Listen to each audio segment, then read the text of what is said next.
Greetings and salutations. This is the voice of Loquacious of Herd, bringing you his Afterthoughts on My Little Pony, Friendship is Magic, Season 8, Episode 6, titled Surf and or Turf. I heartily suggest you find and watch the episode itself, sans commentary, before proceeding with either this Spoken Herd Afterthoughts review or viewing my full reaction, which is hosted at the link in the description. Please support the official release. Be warned, this Afterthoughts review will contain spoilers for the episode. With that out of the way, on to the review. Well, this was certainly an interesting episode. We start off with the Cutie Mark Crusaders crashing Twilight's throne room because, well... Princess Twilight! We're glowing! That's what happens when you're summoned by the map. Yep, the CMC get a quest from the plot device, the Cutie map.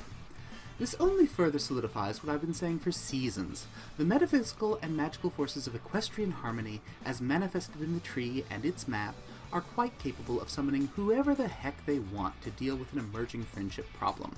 And, being both pragmatic and surprisingly well-informed, the map only summons those with the requisite knowledge, skills, or personality to deal with the problem successfully, and who are also in a position to answer the call easily.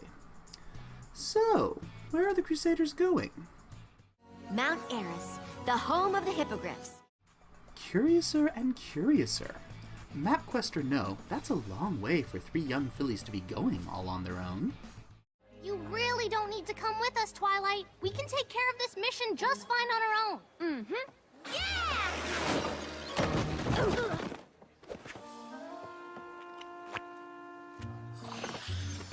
I know that, but I'm not so sure the ponies who care about you want you going off so far on your own. Besides, there's some school business I need to take care of on Mount Eris. This permission slip is for Silverstream. It's very important that her mother and father sign it, or else no field trips. Nicely done. Twilight will be coming along to chaperone the Crusaders. But wait, permission slips? Is that something the head mayor of the school really needs to be handling herself? Sounds like some pony just wants a vacation.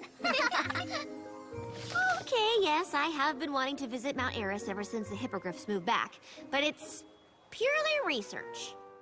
Yeah, research. Keep telling yourself that, Twilight. You're fooling no one. I'm pleased to see how Twilight has matured in relation to the whole map quest thing. In the past, she has been overly anxious to be along on such quests, to be an active participant, called to assist. She's been frustrated when others have been called, and has on one occasion even managed to semi-crash some pony else's mission. However, Twilight clearly learned from that experience with Starlight, and if the map isn't calling Twilight to the quest proper, she just needs to sit back, chill, and let whoever else is doing the questing get the work done without her interference. It is nice to see that Twilight is accompanying the CMC not out of a desire to assist with their map mission, but instead to have a bit of a vacation and visit Mount Eris. Her duties as a chaperone are only facilitating the CMC's work, not horning in on the action. So, time for a train ride to the new Mount Eris station, and some nice conversation along the way. I don't know if I'd like being a hippogriff. Part bird, part pony. I'm happy with just my pony parts, thanks. Scootaloo, you're a Pegasus. You have bird parts. Wings are bird parts. Being happy with just your pony parts kind of implies... Oh, right. Sorry, yeah, the whole can't fly thing. Well, this is suddenly a very awkward aside. Moving along, Applebloom turns into Exposition Pony and proceeds to recount some of the movie's lore for the benefit of anyone watching who might not be familiar with the events of the 2017 My Little Pony movie. I remember. Then, in the Battle of Canterlot, when Applejack defeated the Storm King... Wait, what? Wait, what? She told you she defeated him? By herself? Maybe she didn't say that exactly, but it makes for a better story. Right. We all know that it was a group effort. Really, it was Miss Berrytwist who was the pony who, in the end, defeated the Storm King, with a little assist from gravity, a courtyard, and the Storm King's own petrification bomb. But now, at Mount Eris, what sort of problem are the Crusaders here to help out with? Alright, so what kind of cutie mark-related friendship problem do you think we're supposed to solve? I don't know, but hippogriffs don't have cutie marks, so it might not have anything to do with that at all. This is a very good point, and one which I hadn't really considered up until now. So, time to find a troubled pony, or hippocampus, hippogriff. With no troubled griff immediately apparent, the ponies make the acquaintance of Silverstream's brother Terramar. He also provides a bit of insight into what all's been going on with the sea ponies, which I still tend to call by their Greek name hippocampi, and the hippogriffs. It is kind of strange. See, after the Storm King was defeated, the sea ponies didn't have to hide anymore. So some of them changed back to hippogriffs and went home to Mount Eris. But others got used to living under the water and stayed in Sequestria. And me? Well, I kind of go back and forth. With this, it's a tiny piece of the magic pearl. It was split up among our kingdoms. Cool! Cool indeed. And it explains why every hippogriff we've seen thus far is shown wearing one of those necklaces. In thinking about that magical pearl, it's probably a good thing that the mystic gem in question is a pearl, because pearls aren't really gemstones per se. They're, they are kind of the diseased secretions of an irritated mollusk, so basically clam cysts. An irritant, like a grain of sand, gets lodged into a particular type of mollusk shell. In response to the itching, the mollusk secretes the same sort of shelly mother-of-pearl stuff that makes up their shell interior all around the grain to try to seal the irritant away. And then it keeps on layering on the goo, which hardens and makes the pearl bigger. Rinse and repeat, and the pearl will keep right on growing. This is a process which can occur naturally, or which people can specifically cause to happen. So yes, pearls can be, and often are, farmed. Anyway, with proper cultivation, one could theoretically take a magical pearl, shave off bits, and still have enough pearl left to regrow the removed portions and keep right on making as many griff necklaces as one might want without ever really losing the original artifact. Then again, this is a world with rock farms, where ponies literally farm rocks, so maybe growing magical gems isn't necessarily as difficult as I would otherwise be inclined to think. Regardless, it's time for a tour of Mount Eris. Hey, Terramar, does any griff you know up there have a problem they need help with? On Mount Eris? No, every griff is pretty happy up there. It's a great place to live.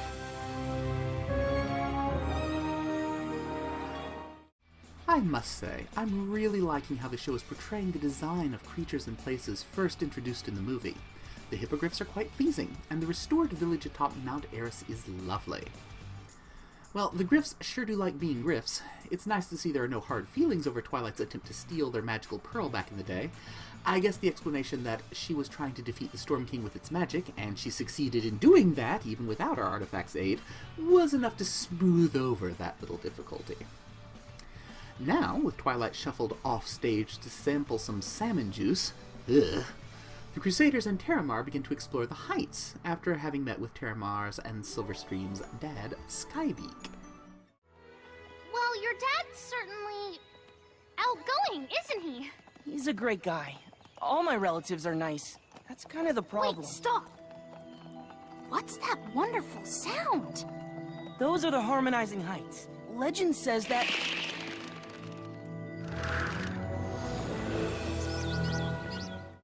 Well, that's certainly a magical and musical place. Quite gorgeous.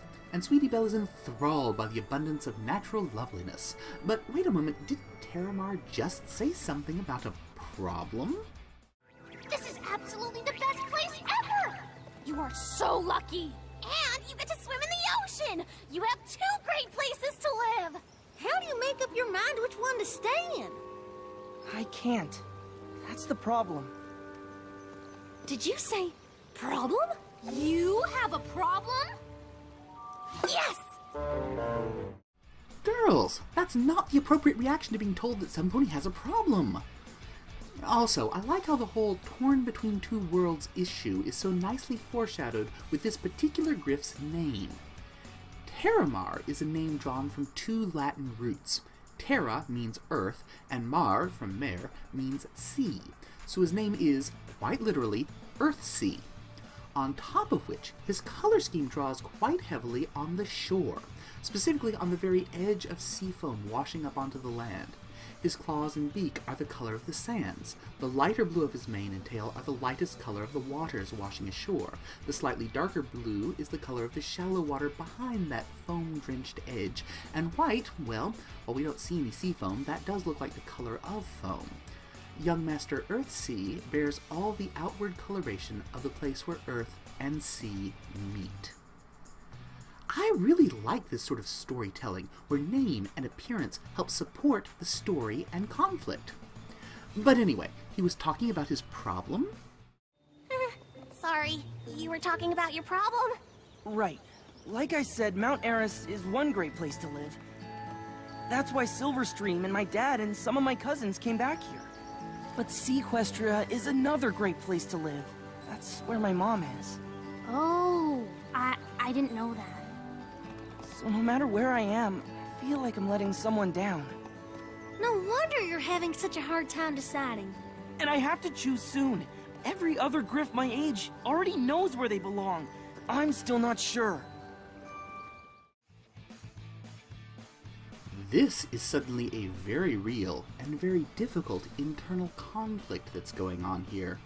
That whole torn between two worlds thing, not knowing where his proper place is. Kudos to the writers. I feel they've done it very well, and kudos to the voice actor too for bringing a surprising depth of emotion to the role. It's more than a little moving, especially with the parallels to the idea of a broken home, even if the break is something that's only subtly hinted at. That's something that will resonate with a number of viewers, I'm sure. But the CMC are going to help, and I can easily see helping someone find their place in life as being a subset of the whole helping ponies get their cutie marks thing. And with the choice between two worlds in which to live, Mount Eris or Sequestria, having multiple perspectives on the situation will be a great boon. Once again, the plot device, cutie map, is shown to have chosen wisely. So, with Mount Eris visited, it's time for a look at Sequestria, to be able to make an informed decision as to which is better suited for Terramar, and to visit his mom, Oceanflow, so Twilight can get the second of the signatures she needs. And how exactly are we gonna visit underwater?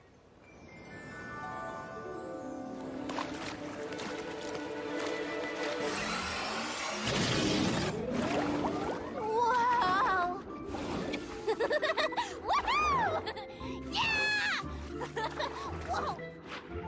This must be just like flying! Woohoo! I didn't sign on for these feels. I mean, it was bad enough watching some Griff struggling to find his place in life when his parents have separated and are living in different homes, a struggle where no matter where he resides, he feels as if he's doing a disservice to half of his family. But now this, too? Earlier, when Scootaloo talked about liking just her pony parts, was that foreshadowing this?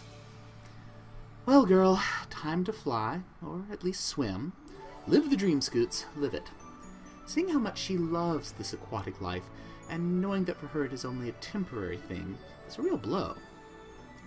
After a visit under the sea, with an offer of fish oil tea from Oceanflow, an offer which got me thinking about how one would reasonably cook something, or for instance boil the water for tea, while underwater, the short answer being there are ways, most of them are dangerous, or maybe, magic.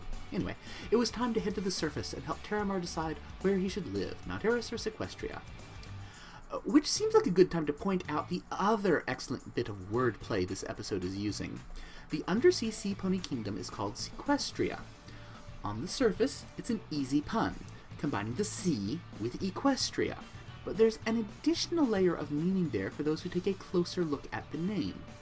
Remember, the founding of this undersea settlement was prompted by the Storm King. When he invaded Mount Eris, the hippogriffs fled underwater, founding a hidden kingdom that was isolated and hidden away. In short, Sequestria is so named because it was sequestered from the rest of the realms in an effort to keep it secret and safe. But back to where should Terramar live? There are strong opinions on both sides of the issue, with Sweetie Belle and Scootaloo having a sing-off on the matter. Better, wetter, shinier, brinier, Sequestria! Harmonizing heights! Sequestria! Harmonizing heights! That's it! This is the end! Don't ever talk to me again! I like that song. It's a good song. The flow, the rapid-fire rhyme scheme, and assonance, so well done. Also, hello conflict ramping up into high gear. Terramar has had enough of this and, well, storms off in resigned despair. What's going on? Where's Terramar? Well, he kind of left. He wanted to be by himself. Which was not my fault. Mine either. Well, of course not. Why would you think that? Because it was our fault. Look at Apple Bloom mastering the side eye. Her sister has taught her well. Still, we're no closer to figuring out where Terramar should be living. Whoever said that he had to choose? Well, he did. Maybe Terramar is making it harder than it has to be. You know, Twilight may have a good point there. Terramar seems to feel that he must choose one world or the other, the land or the sea, because that's what all of his friends and family have done.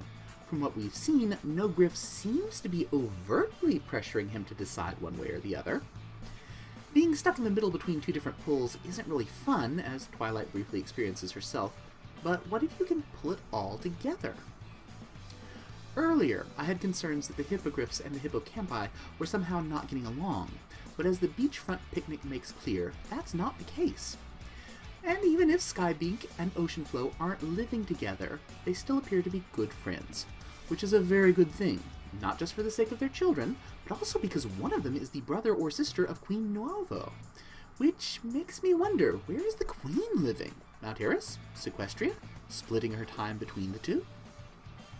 Anyway, the sort of separation that's implied for Terramar and Silverstream's family could have some ugly political repercussions if it weren't so friendly. Thankfully, living together or not, Skybeak and Oceanflow are still fond of one another. Oh, hello, Skybeak. Oceanflow. You're looking well.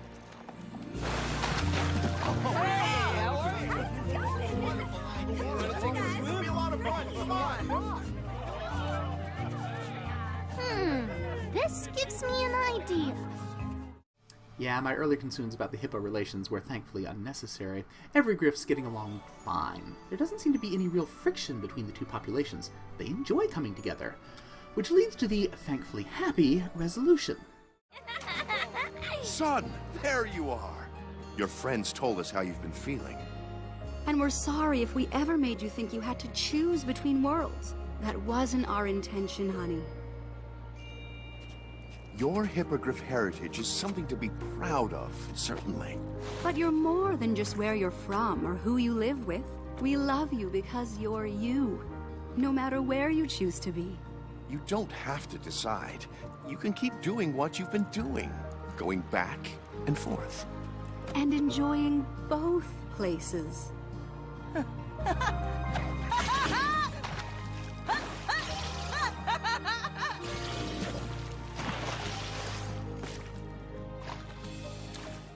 And there we have it. Given the undertones of the divided family, this is a story that could have gone in some dark directions. I'm glad that in this case it didn't. At the end, with the choice between life on land and life in the water, the proper choice for the young Master Earthsea is both. His worries about disappointing one parent or another were, as it turns out, unfounded fears. And now, with the support of all sides of his family, he can live the life he wants to live. Quest complete. And I find I'm not really surprised that, for Terramar, the question of where he is meant to be winds up being in that in-between place where he had been. His own struggle was less about not liking living in two worlds, but more about feeling as if he must give up that dual nature to please others. Leave it to the CMC to prompt a to thine own self be true realization. Ugh, I can't believe I just quoted that insincere, hypocritical ass Polonius. But in this particular case, the advice, when adjusted to suit modern meetings, is good. If you wish to see my full reaction to My Little Pony Friendship is Magic Season 8, Episode 6, titled Surf and/or Turf, the link, as I mentioned earlier, is in the description. Feel free to leave any comments or likes for that reaction here on this Afterthoughts review. And until next time, kindly remember, y'all are awesome. Stay awesome.